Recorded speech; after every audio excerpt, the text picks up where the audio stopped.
Tonight we have candidates for the race for State Senate District 26. They are Dr. Karen Berg and Mr. Matt Kaufmann. Tonight's forum will be moderated by WDRB political reporter Lawrence Smith. I now turn the proceedings over to Mr. Smith. Thank you very much. Good evening, Mr. Kaufmann, Dr. Berg. Hope you're doing well this evening. We'll say you're doing when it's all over. By draw, Matt Kaufmann will be the one who gets to start things off with the opening statement. You have 2 minutes, Mr. Kaufmann, for your opening statement. Excellent. Thank you.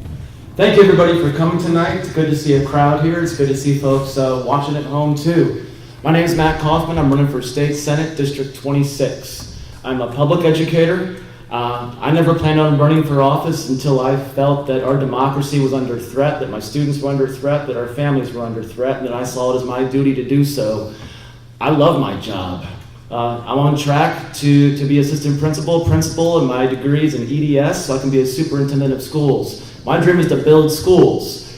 That's changed a bit to helping to build our democracy. Things changed a lot when Trump started running for office. At my school right now in JCPS, Moore High School, we've got kids from 44 different countries at our school. And so when students were walking home wearing hijabs and getting insults thrown at them, and then my students of Mexican ancestry were getting chance to build a wall around them when they were born on American soil, and the rise of the isms came up, I give my kids a safe place to stay after school, talk about these issues, work through them. I became an activist. I was part of organizing a tax march, and I actually had students perform at that. I had students march as they stood up for kindness and stood up against meanness. And what I've discovered in schools and in democracy, our greatest threat is apathy. If we don't care, we don't work. If we don't care or we don't work for our democracy, somebody else is going to do it. And right now we see that in ALEC, and we see it in the Koch brothers. And we see our schools being under threat right now by the Bevin administration. We saw it when they were trying to attack private industry and private unions, hitting the private workforce, and now they're after public workers. So I'm standing up for them. Save Our Schools recruited me to stand up for education and to take a stand for that. And that's what I'm doing. Education is the foundation of democracy. It is the great equalizer of our democracy. If you are chipping away at education, you're chipping away at working families and the middle class. I'm not for money. I'm going to be paying off my student loans until the age of the incumbent right now, most likely. I deal with the problems that working families are dealing with right now. Mr. Kaufmann, your time is up for now. Thank you. Dr. Berg, 2 minutes for your opening statement. Thank you, good evening, and thank you to everybody who has taken the time to join us here tonight. I want to begin just by introducing myself a little bit. Excuse me. I am Karen Berg, 56 years old, born and raised in this district. I've lived essentially my entire life in this district, educated in Kentucky, undergraduate at the University of Kentucky, where I got my degree in political science, and then graduate school at the University of Louisville, where I got my MD. I have been a practicing physician for the last 30 years in this area. But it was actually even before the 2016 election that I realized that if people of goodwill did not stand up and run for office and put themselves out, we as a nation were heading down a road of trouble. And I'm very excited that we have so many people here tonight, because this election, the 2018 election, can be and should be a pivotal election for the state of Kentucky. What we have seen since the 2016 election is people all over this country standing up for the democracy that we believe in, standing up for goodwill and for their neighbors, because we realize that the discourse on the national level and the discourse on the local level is getting to the point that it is threatening our way of life. So I am here as an Emerge trained candidate. Emerge is a national organization, takes Democratic women. It teaches us how to run, and it teaches us how to win. I applied for Emerge actually before the 2016 election, but it was the 2016 election that made me realize that now is the time. I'm an Emerge trained candidate. I've been my entire life in this state. I love the state of Kentucky. I want to be proud of the state of Kentucky. And honestly, I want to help make Kentucky a state that my children might one day be willing to come home to. Your time is now up as well. Thank I you. apologize. Okay. But you'll have plenty of time as we ask and answer these questions this evening. I want to start with something that is at the top of the news cycle right now. That is the potential intervention by the state in JCPS. We'll start with you first, Mr. Kaufmann. What are your thoughts on that, and what has occurred with the State Board of Education over the past couple of weeks? 1 minute for each of you. I think it's criminal. There's a war on Louisville right now. The best people to lead Louisville and to lead JCPS are the people who are here. We have a superintendent, Marty Polio, who knows and loves our kids and our schools. He's a teacher here, he's a principal here, now he's a superintendent. He was one of my mentors. I've worked with him. He's a very capable man. He has the respect of teachers. Our school board is excellent. We voted them in. The idea that an outside entity can come in and look over our shoulders and tell us how we need to teach our kids and how we need to build our schools is totally inaccurate. It is a charter school takeover. Again, this is part of the ALEC agenda, part of the Koch brother agenda, where they're taking public funds, our tax dollars that fund our schools for for-profit charter schools run by corporations. This is wrong. Public education, again, is the great equalizer in our democracy. So that's taking it away. They're breaking charter schools and vouchers for private schools. What's happening is growing inequity in our culture. That's what we're holding the line for. Not just our pensions and our health care, but for the very institution that makes our democracy possible. All right, thank you. Dr. Berg, same question. Your thoughts on the potential intervention by the state and the JCPS? You know, I think this is part of the continued war on Louisville. And what is motivating our governor, I think, is probably the financial stability and the fact that Louisville is basically driving the economic energy of this state. I think this is, and agree with Matt wholeheartedly, an absolutely horrendous move. Education is the foundation of our democracy. It is absolutely essential to health and well-being and is the great equalizer. If we allow our governor to go forward with his agenda and essentially displace public money and put it into charter schools, it will be one of the great disservices that has happened in this state.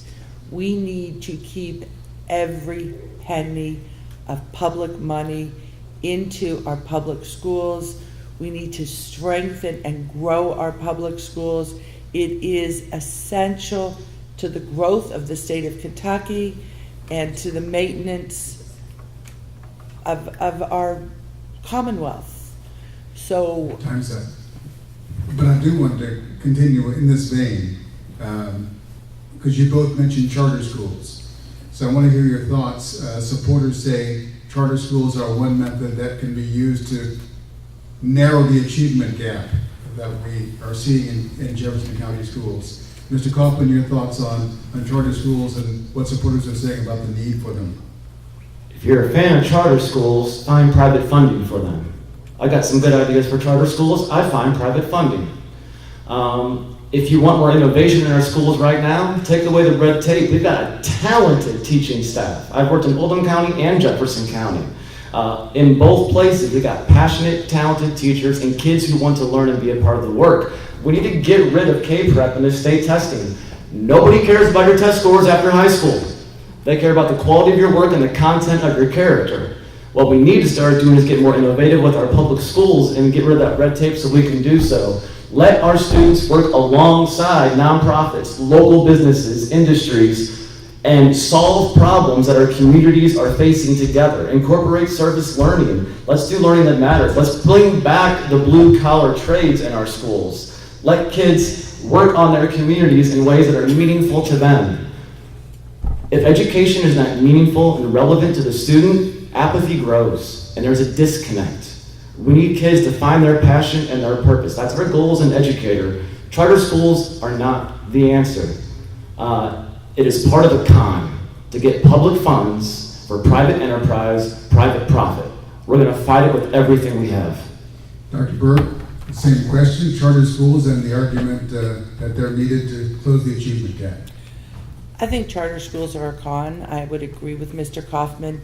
What we have seen in other states is that they do not have the level of accountability that our public schools have, and in many cases have taken public money, run a school for 2 to 3 years, and then literally disappeared. As far as charter schools being the way to close achievement gaps, that's a lie.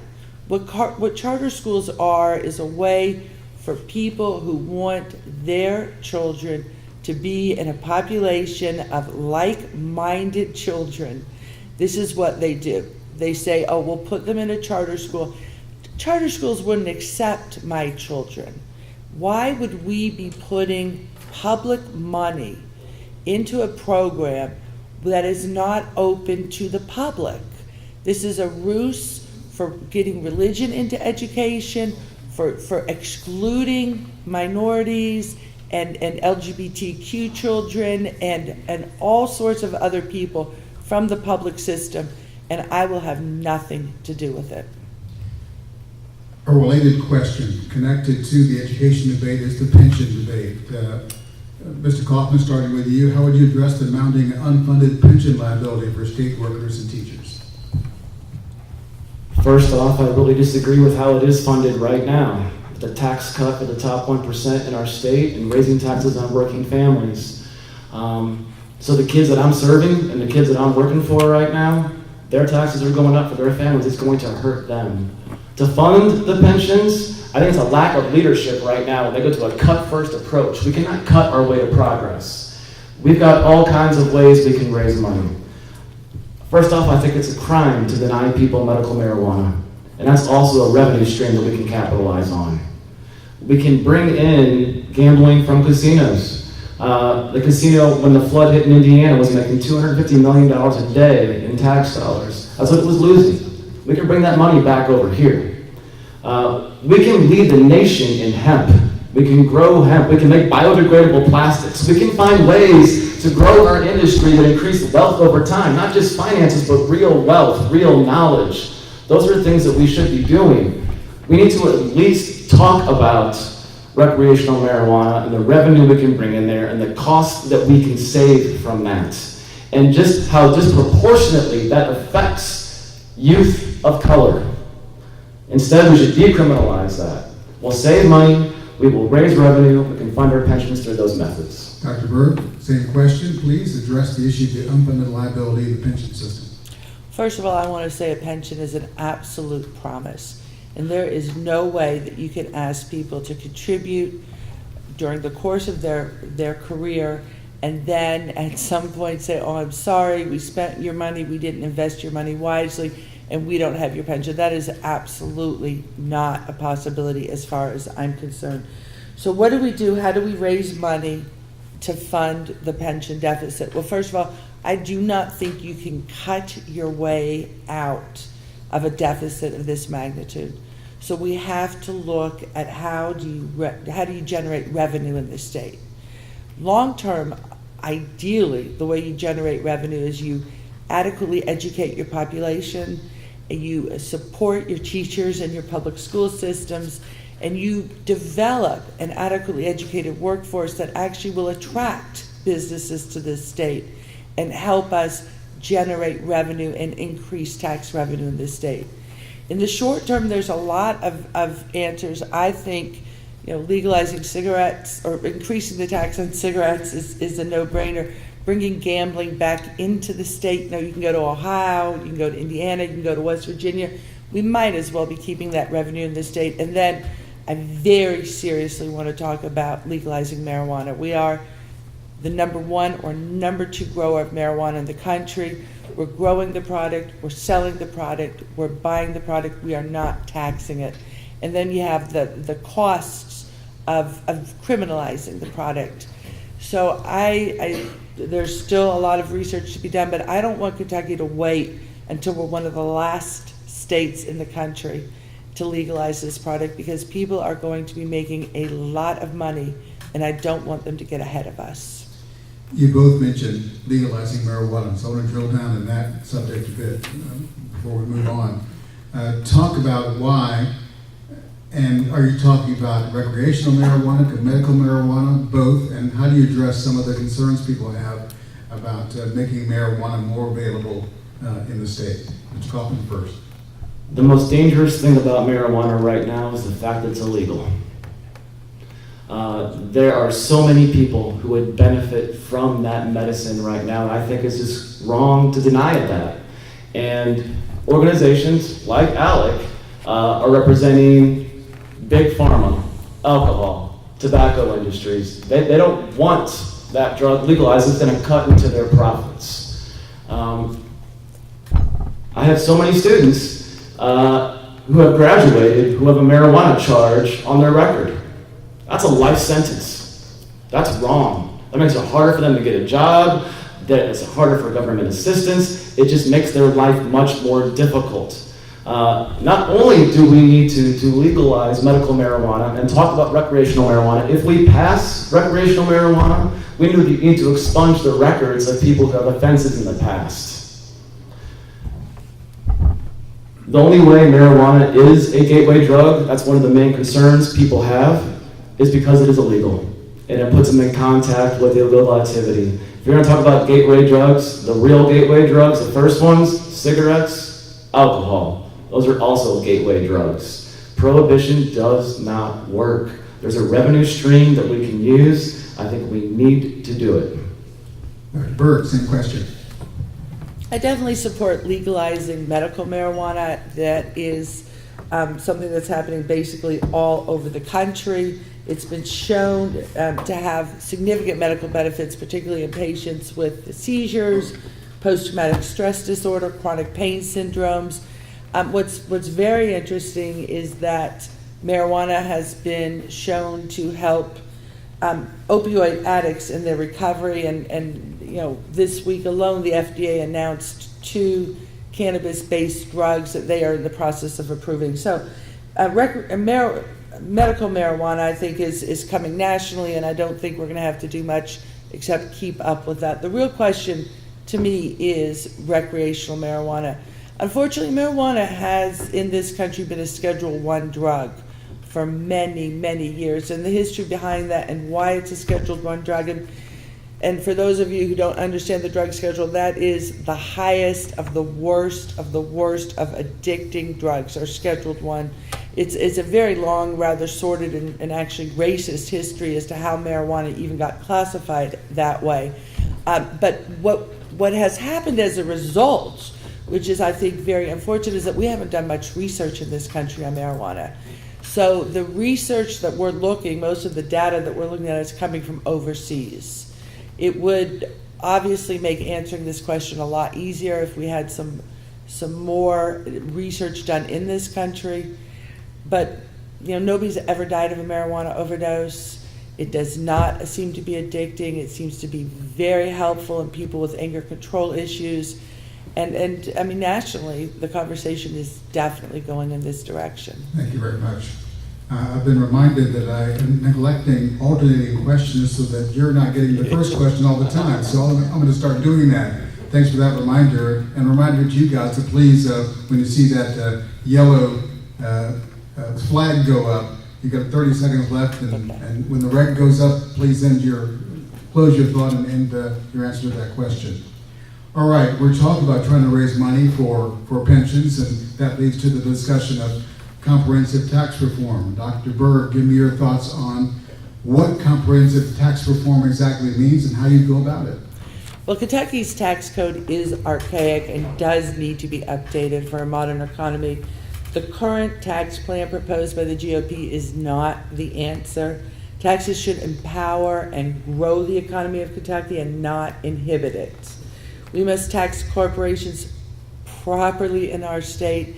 Trickle-down economics, even the developer of trickle-down economics has come out and said it does not work. So what we're doing here with lowering our corporate taxes and placing a heavier tax burden on the lower and middle income as members of our state is simply bad economic policy. We have to make sure that our tax plan needs to be equal in who it impacts and who it gives exceptions to. We also need to make sure our tax plans directly benefit the education system and healthcare access in this state. All right, Mr. Kaufman, comprehensive tax reform. Amazon earned over $5 billion in profits last year. They're paying 0 federal taxes. The way this last pension bill and tax bill got passed, I mean, it's not transparent. It's not transparent in process or product.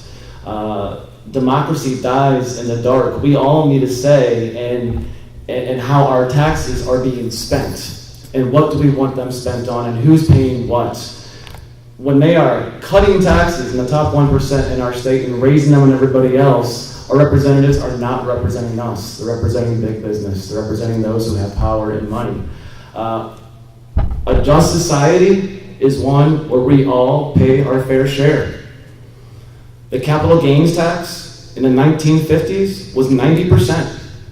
That's how we built our highways. That's how we built our infrastructure, our grid. Now, that capital gains tax is 15%. If we want to rebuild our infrastructure, rebuild our grid the way we need to, promote alternative energy, then we need all to pay their fair share. Thank you both. Remaining in the area of the economy, Mr. Kaufman, this one's first for you. Would you support a bill to overturn the right to work law? Why or why not? Immediately. Unions are the pillar of the middle class. Unions are a family value. I'm fortunate to get the endorsement of the GLCLC and multiple under unions now in the teachers union. Those are the people I'm fighting for. I'm fighting for working families, for the middle class. I want to build partnerships with them. We need to grow unions. I worked in Oldham County and Jefferson County. Oldham County, I did not have a union. I was living month to month, and it got to the point where I couldn't pay my bills and try to make things work.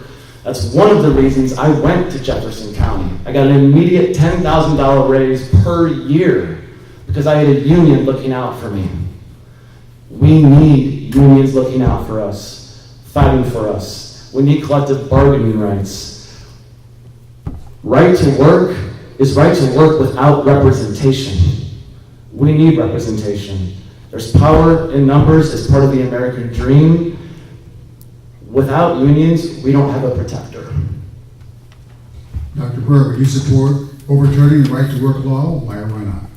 Absolutely, and immediately again. Right to work states are some of the poorest states in this country.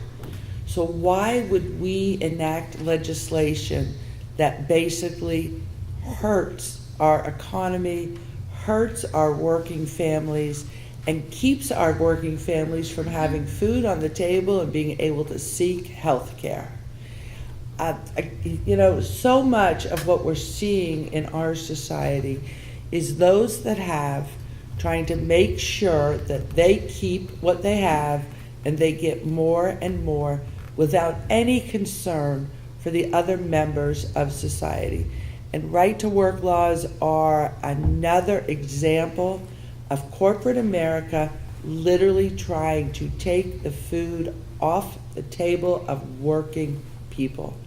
Unions are the backbone of our society. If you know history and you've studied history, you know how important they are, and I will always be a union supporter.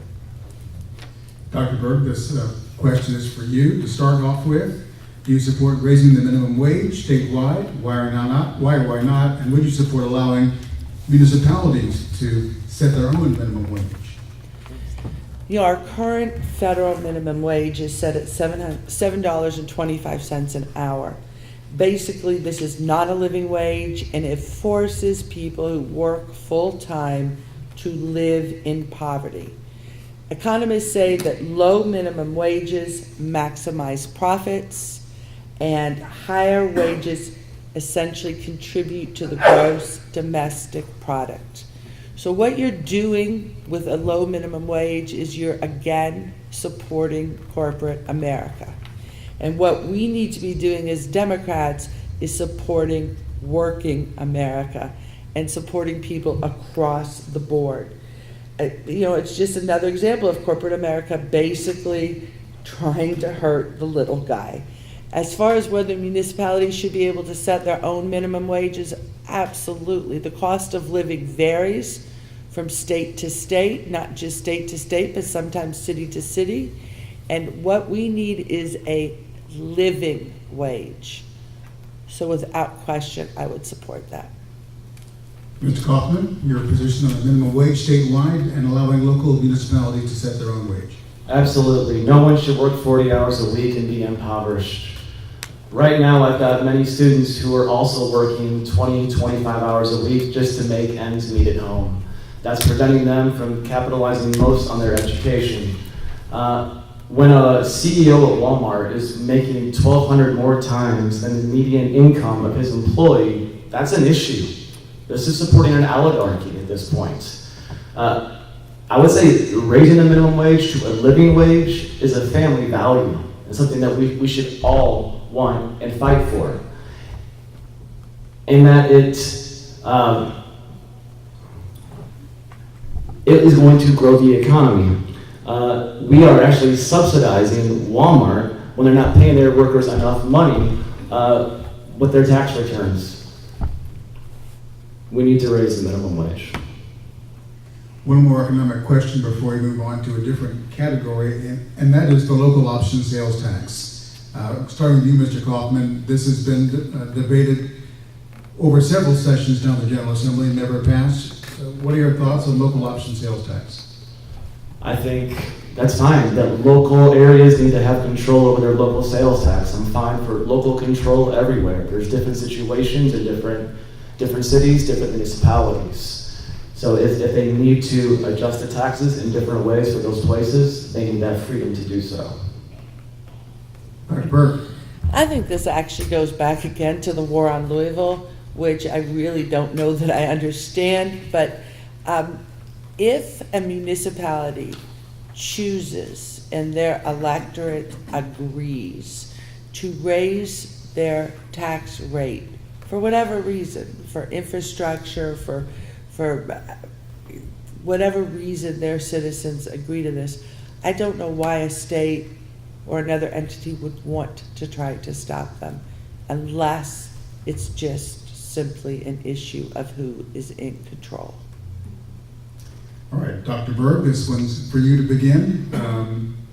Another big issue these days, urgent issue, is school security.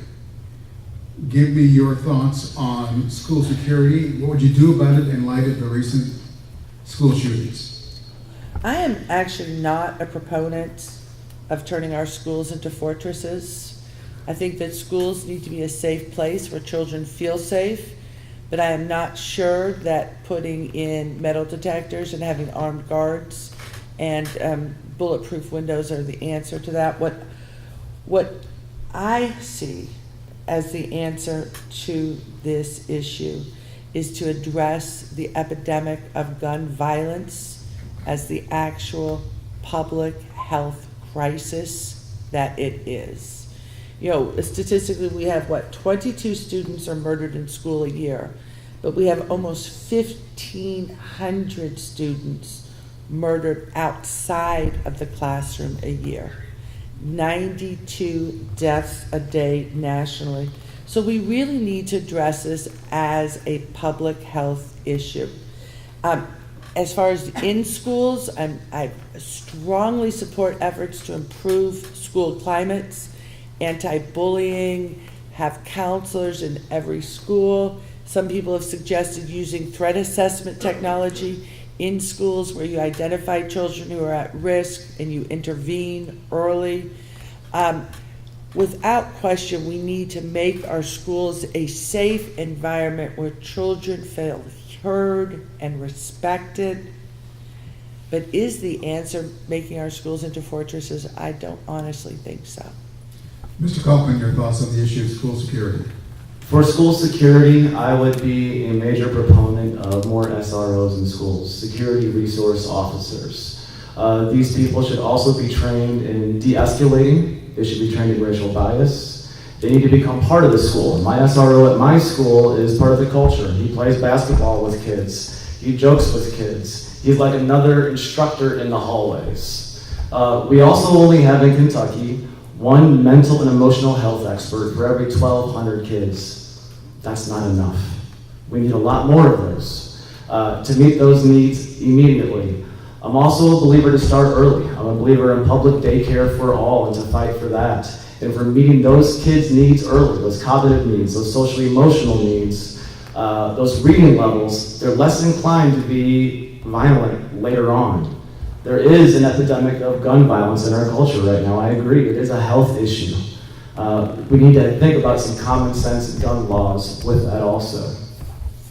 And that's where I want to go next, starting with you, Mr. Kaufman. Talk about what, if any, new gun regulations you would support. I'm a big believer in town halls and talking about tough stuff and getting everybody's viewpoints. As a teacher, I'm trained in the Socratic method, so I'm not going to try to dictate anything to anybody. I want to foster a conversation. In talking to gun owners right now who have conceal and carry permits, they say they get background checks every single month. I think every gun owner can have a background check every single month. That would keep us safe. Then if you've got, if you're guilty of domestic violence or kind of assault charge, those guns could be taken away.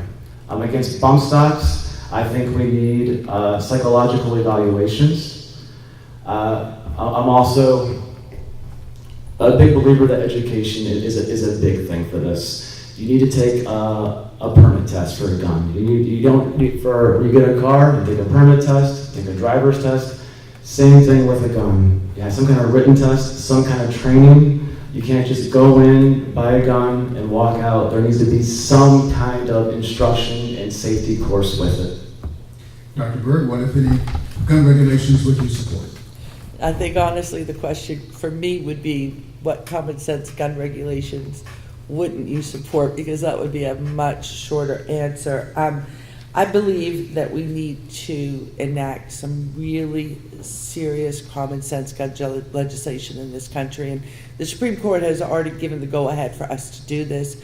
It's basically in the hands of elected politicians to not be scared and to decide, yes, this is what we're going to do. So I'm definitely in favor of raising the minimum age for buying a gun to 21, universal background checks, and closing the loopholes that exist in many of the gun sales in this country. I think we need a stronger and a mandatory federal reporting system so that we have an accurate database of who owns guns in this country.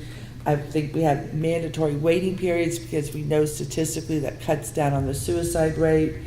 I personally would be in favor of banning semi-automatic rifles. I do not think those are machines that hunters use, and if you do use it as a hunter, you're not a healthy person. And I do not think that's something that we need for home security. And the fact that you can go down the street and buy one of those weapons, I think needs to be stopped. I also am in favor of banning bump stocks and limiting magazines, the number of rounds in a magazine. I also agree with Matt that convicted domestic abusers and patients with anger disorders should not have access to a gun. I want to ask a follow-up question to that, and I'll start with you, Dr. Berg. I've seen this issue debated, the gun issue debated in the General Assembly for a long time now. And it always comes back to a debate about the Second Amendment. I want to hear your thoughts on exactly what the Second Amendment is, and do any restrictions on guns, in your view, violate the Second Amendment? Well, that's actually settled law at this point. Yes, people have the right to own firearms. But the Supreme Court ruled in 2008 in the Heller case that, and it was Scalia who wrote this argument. He's a very conservative judge. That to say that we as a country do not have the right to place restrictions on gun ownership, I think the words he actually used in the argument was that was ridiculous. And since 2008, there have been over 800 cases that have gone to the Supreme Court trying to stretch this potential regulation, and the Supreme Court has refused to hear every one of them. It's because they don't want to hear them, because they feel that the restrictions on Second Amendment rights are constitutional. I'm not saying I want to take people's guns away. I don't want to take your gun away. If you are a responsible gun owner, if you keep your guns locked up and safe and no children can have access to your guns, if you are trained in how to use a firearm, and if you're not owning semi-automatic weapons, which are machines that are designed specifically to kill. So to say that we can't, that we can't have common sense regulation on gun ownership, we can. I'm being loose with both of you, so just All right. But Mr. Kaufmann, I keep your forgetting to pay response to attention. the Second Amendment argument. I think that argument is often used to prevent gun regulation. And the NRA often uses that because the NRA does not represent gun owners anymore. Once upon a time, the NRA represented gun owners and promoted safety, and it taught that. It's changed since then. And they represent gun manufacturers now, and it's all about profit. So when I hear them worried about the Second Amendment with that, no one's coming to take away people's guns. That didn't happen under the Obama administration when people were so scared about that. What we want is for our kids to feel safe so they're not getting shot in school. What we want is to be able to walk down the street and not worry about if there's going to be a bullet flying our way. There are more important things in our world. Are there more important things than owning a gun? I think safe schools is one. I think safe streets is another. This is a health epidemic. We're seeing that older generations have not got it done. My generation hasn't got it done. These Parkland students are stepping up and they're changing the conversation. What we need to do is open the conversation up to as many people as possible, so there's as many stakeholders here as possible, and move our conversation forward. We're ready to have that change right now. Thank you both. This one is for you first, Mr. Kaufmann. The General Assembly has passed the last two sessions restrictions on abortion. Where do you draw the line between a woman's right to make decisions like that regarding her body and the state's right to make regulations on women's health care? I don't think anybody is pro-abortion. And nobody is in a better spot to choose than the woman who is pregnant. My fear is that pro-life individuals and institutions have used the abortion debate to attack places like Planned Parenthood. Planned Parenthood, 3% of their funds go towards abortion, and it's not taxpayer money, and they're for health issues. Planned Parenthood provides health care for women and is a needed service. So I would argue an attack on Planned Parenthood is an attack on families, an attack on family values, an attack on health care. A woman has a right to choose, and my vote will always go that way. I will never get in the way of that. But those folks who are pro-life, you can be pro-life for yourself, but you don't have a right to regulate somebody else's body. And if we're pro-life, then let's also fund our schools. Let's also fund public daycare. Let's protect our environment. Let's grow with this idea of what being pro-life really means. It doesn't stop in the womb. It goes on much longer after that. Dr. Berg, same question. Where do you draw the line between a woman's right to make decisions regarding her own body and the state's right to make regulations on women's health care? Well, Roe v. Wade is the law of the land. So a woman has the right to make a decision for herself with whomever she needs or seeks counsel from as to whether or not she is in a position to carry and maintain a pregnancy and whether she is in a position to raise a child. That's the law of the land. My job as a healthcare provider and my job as a legislator is to make sure that she has safe access to legal women's healthcare. I am old enough to remember when if you had enough money, you could go to New York, you could go to Michigan, and you could come home alive.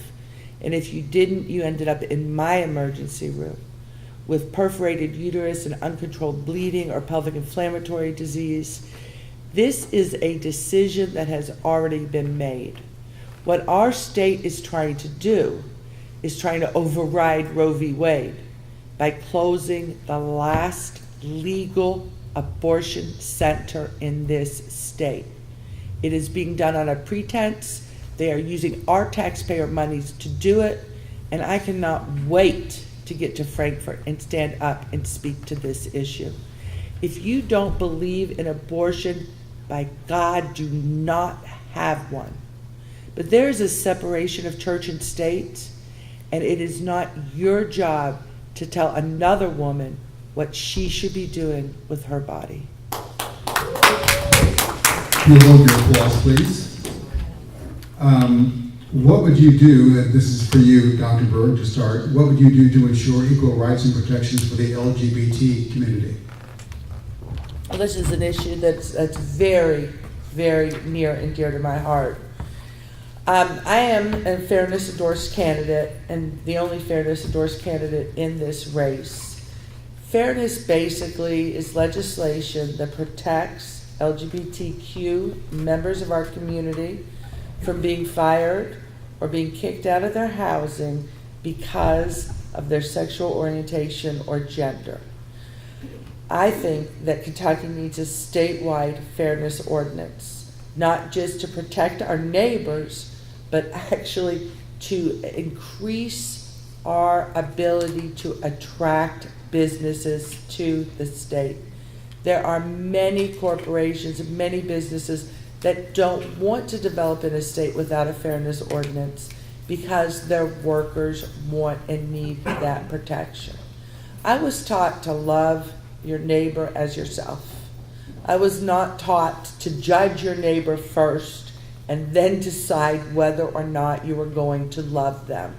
So to me, this is just basic equality, how we treat people as a country, and I would be so happy to be able to stand up there and co-sponsor or sponsor fairness legislation on a statewide level.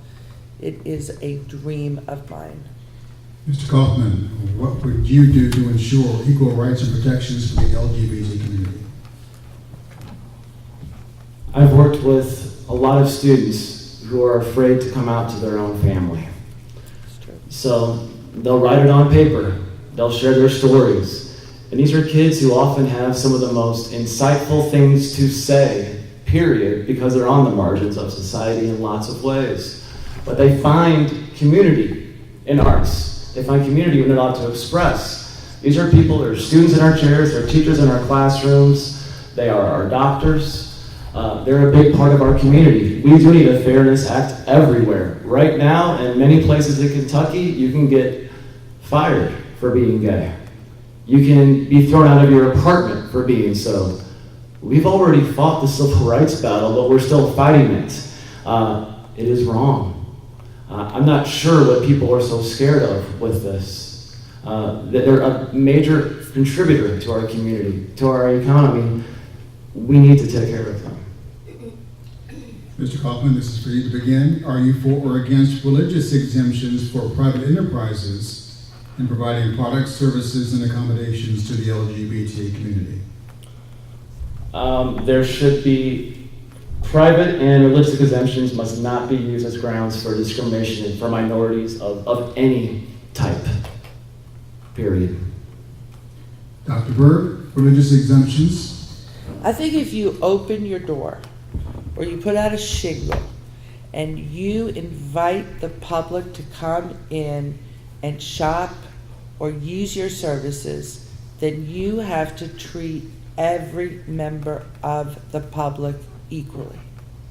So just like it is against the law to not serve an African American, you cannot choose that you don't want to make a flower arrangement for a lady because she has purple hair.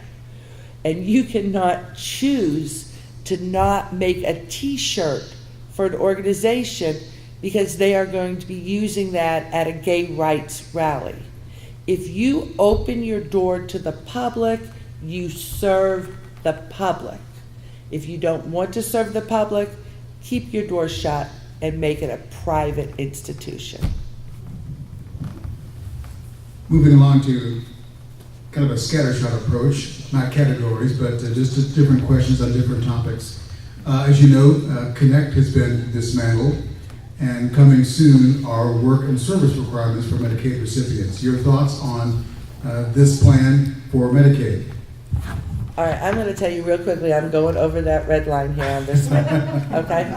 Now, I have been a healthcare provider in this state for 30 years, and our healthcare delivery system is broken. What Bashir was able to do in this state by expanding the Affordable Care Act was possibly the best thing that has happened in this state in decades. And now our current governor is intentionally going to be spending, the estimate is $150 million to intentionally disenroll hundreds of thousands of people from their health care. And I will tell you, it is a bad moral and ethical decision, and it is a bad fiscal decision. It is less expensive to treat somebody's high blood pressure than it is to pay for their dialysis. And our rural hospitals are not going to be able to stay open. So we are going to have vast expanses in this Commonwealth where the only healthcare provider left is going to be an 80-year-old primary care physician who still is able to see people in his office, but we're not going to be able to attract healthcare workers because they will not have the infrastructure they need. What is happening, and everybody in this room sees it happening, the market is destabilizing and will continue to destabilize. So that people that have historically been able to afford private health insurance, been able to afford the copays and the deductibles, are going to be stretched further and further and further. And people that have no access to health care is going to increase and increase and increase. And it is morally reprehensible. We know this is coming. We see it happening. And I think that as a community, we are responsible for saying, wait, stop. How are we letting this happen in our state? I personally am in favor of a single-payer system. I do not see long-term another equitable option. We are a wealthy enough country that we can afford to do this. Every other developed country has already done it. People who have their Medicare love their Medicare and do not want to lose it. And I think it's something that we're going to have to provide to every citizen in this country. Mr. Kaufmann, I'll give you time grace on this as well. But your thoughts on the Medicaid expansion and the coming work and service requirements for Medicaid, or some Medicaid recipients? I think healthcare is a right. That the healthcare in America right now is one of the most expensive in the world, but it's not the best. France is actually known as having the world's best healthcare by the World Health Organizations. We need to have a conversation of how do we want our tax dollars spent. I, for one, am fine having our tax dollars spent to provide better healthcare for everyone. And we can expand those services. We know to treat a condition and preventative care is much cheaper and much more efficient than waiting till the body is broken down before people get into the emergency room and we're spending tax dollars there. Everyone has the right to health care. That's a family value. The Democrats need to reclaim the family values card. We're for health care. We're for education. We're for unions. We are the family values party, and we need to start beating that drum.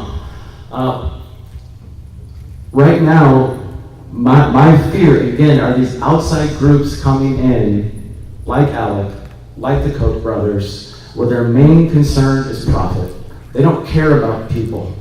What we need are people in office with servant leadership who know and work alongside others who are common everyday folks who work hard, who are passionate, and who want to do best by their neighbor, who love their neighbor. We cannot profit by the sick.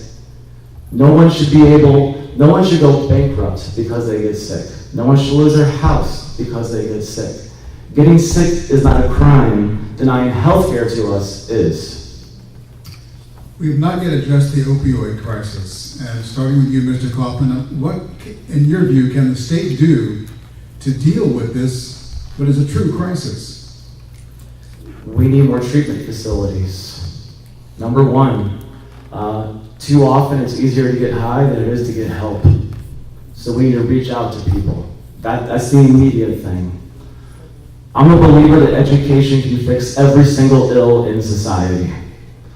So again, public daycare, early childhood education, prepare our students. The healthier they are intellectually, emotionally, socially, the less they are inclined to slip into addiction. I think all of these issues are interconnected. That's also with the living wage. You know, if we're better off, we're less inclined to fall into these things.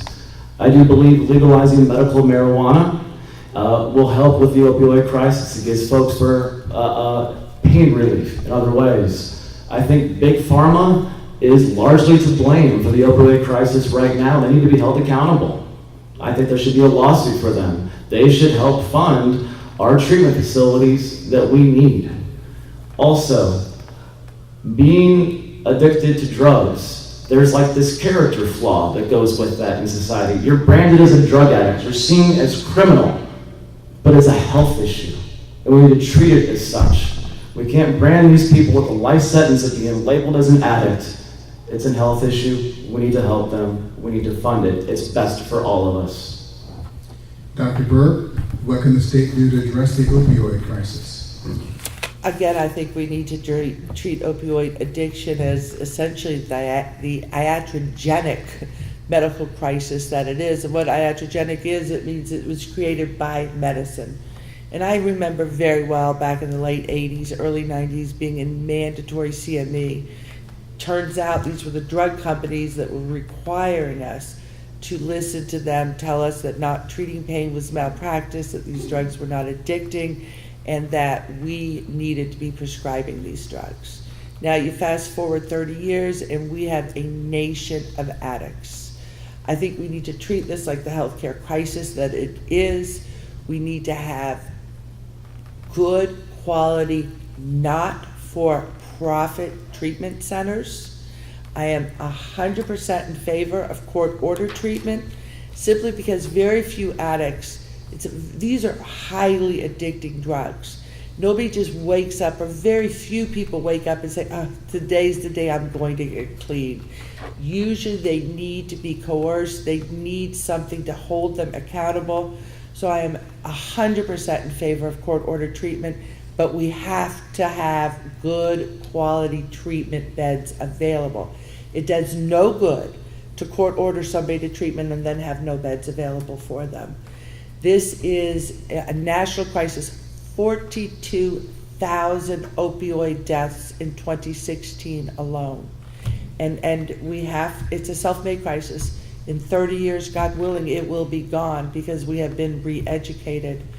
But for now, we have to treat it as the healthcare issue that it is. One last question, and I want to give you both a chance for your closing statements. It is now 8 o'clock. That was fast. Believe it or not, yes. Okay. But whichever of you wins, whoever of you wins, you'll be facing a Republican in the fall. Probably a Republican incumbent. Starting with you, Dr. Berg, give us your best argument for why people who may be inclined to vote Republican in this district should vote for you. So why people that are Republicans should vote for me? Maybe this is Okay. a largely Republican district, which is why they have a Republican Yes, all right. member of the General This Assembly. district, the district that we're sitting in, District 26, or we're sitting right outside of actually, is potentially one of the most flippable districts in this state. It is an affluent, educated district, and people are tired of the discourse. They are tired of the conversation, and they are tired of being scared of the people that we have elected.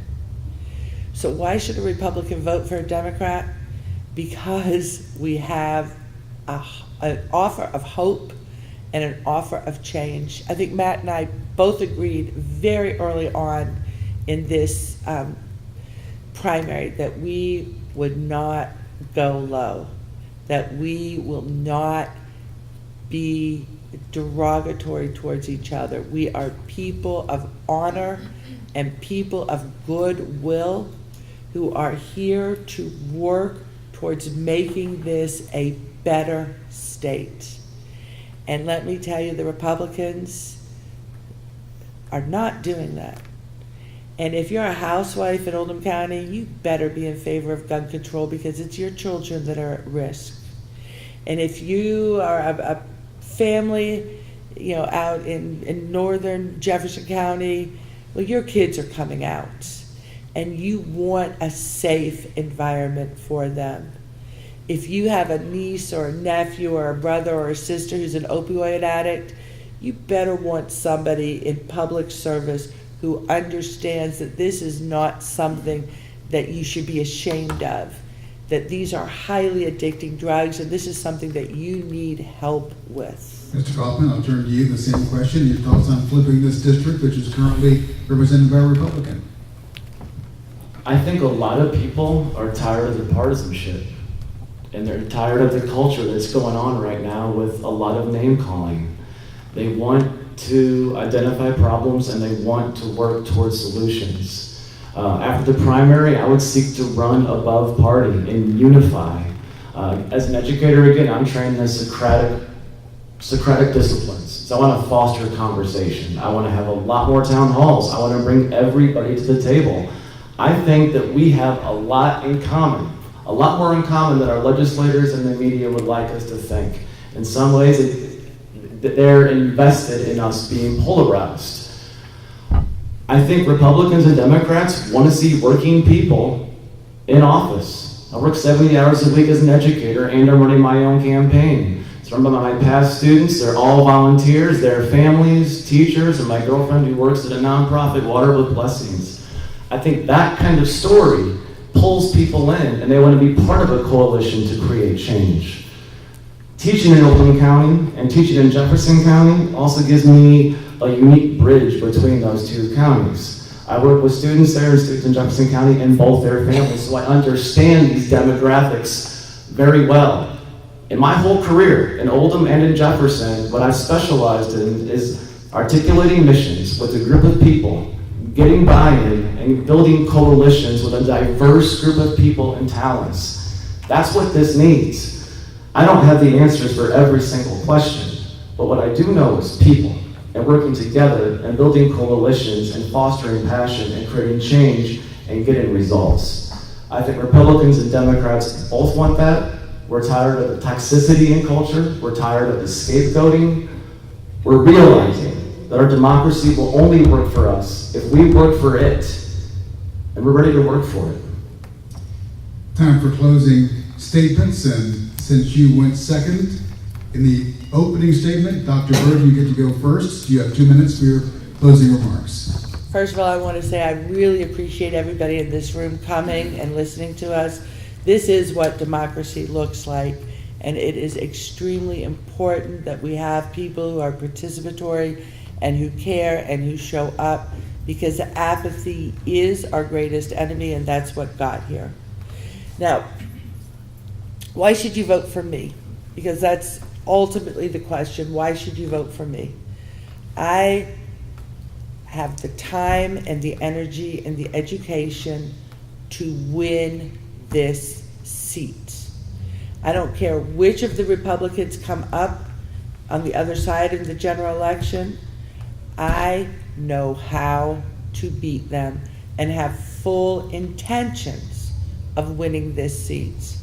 I have an organized professional campaign. We have received contributions from over 350 donors. I think it's 18 counties in Kentucky, 22 different states. We are financially prepared to win this election.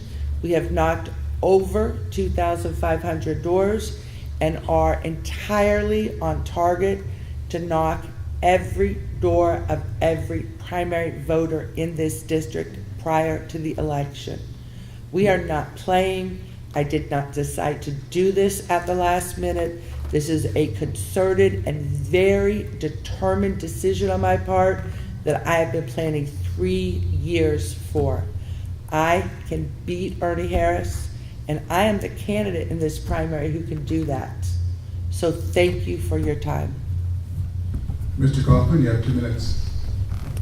Again, I want to thank you everybody for coming out, and I want to thank Karen for the discussion tonight.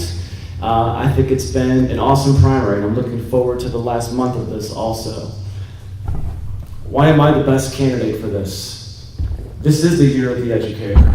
Our schools are under attack right now. I know what it's like to have my pension and my health care ripped away from me. I think people want to see working people, regular folks in office. I was a building leader in Oldham County, I'm a building leader in Jefferson County. Again, I don't come from money. I know what it's like to live paycheck to paycheck. My students deal with addiction. My students deal with violence. They deal with poverty. They deal with all the issues that our society is facing right now. As a teacher and a school building leader, we teach every single demographic, every race, every socioeconomic class, every learning disability, every single person under the sun. We connect with them. We help them to those next levels. As an educator and building leader, I'm in the business of personal and social transformation. I think Frankfurt needs a culture change. That's my mission to go there and do, to change the conversation, to shake things up, and to get people more involved. I wouldn't see this as me going to office. What I would see this as us going to office. I would get as many people as I can. I would need your voices. I need experts in the fields. I need local people here who know the issues that's going on with them. What are your concerns? And to represent those. I have a history of changing culture. I have a history of giving people a platform for their voice. I want to bring that to Frankfurt. I have the endorsement of the Oldham County Coalition of Educators for Oldham Countyans who are concerned about education, JCTA. My campaign is run by all volunteers. Nobody is paid on my staff. This is work of passion. I'm viewing democracy right now as just a bigger school. We've got problems. We have hard conversations to have. But we can learn our way through this. We can grow. We can come out on the other end stronger. But we all need to be involved. Every single one. Voting by itself is not enough. Not anymore. Not when the Koch brothers are after our democracy. Not when Alec is. We're all in this together. We need to work together. Part of that is the conversation. The quality of our conversation is the quality of our community. I'm not so interested in speaking to people and having a prescriptive approach. I want to listen. I want to bring all stakeholders to the table. Everybody in this room is an expert at something. We need your expertise. We need your insights. We need your heart and your passion in Frankfurt. We need you in Frankfurt. And I want to help put your voice there. Ladies and gentlemen, a round of applause for your candidates. Matt Kaufmann and Karen Berg.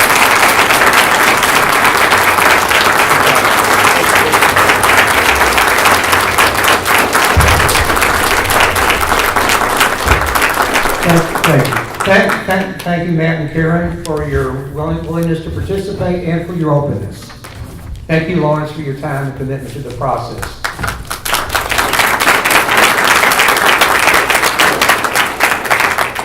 I have two requests for everyone here. The first request is check back on whatever social media or wherever you saw about this forum. We've got 6 more coming up. 2 of them are countywide races, or you can see me after the forum's over. Second request is actually a 2-part request. I think the first one is probably going to be real obvious for everyone here, and that's vote on May 22nd. And then again on November 6th. I would say more importantly than that, bring somebody, a friend, a neighbor, a relative, someone who might not otherwise vote, and drag them out to the polling place with you, or just make sure that they vote. Amen. Good night and be safe. Thank you. Thank you.